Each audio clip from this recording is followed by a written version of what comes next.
Do you mind answering a few questions today?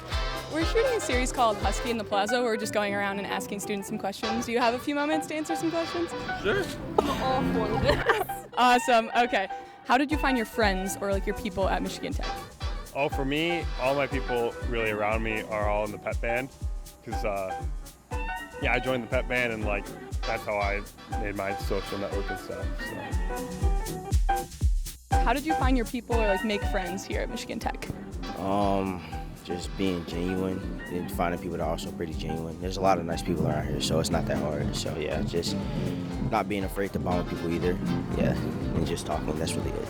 I got adopted by a bunch of extroverts almost immediately. Yeah, same They here. won't leave me alone, so now I just am involved in a ton of things. Join an org.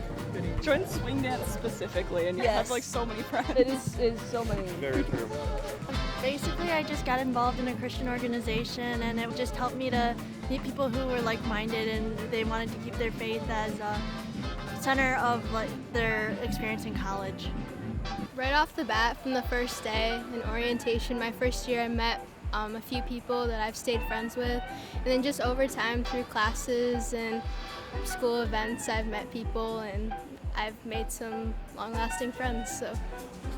O-week mostly. I think I've hung out consistently with like a solid 70% of my entire O-week group, and I still talk to them basically every day. I have class with a lot of them. Yeah, O-week was my main one. I started out in the Pathless Honors College, so I kind of met a lot of people there.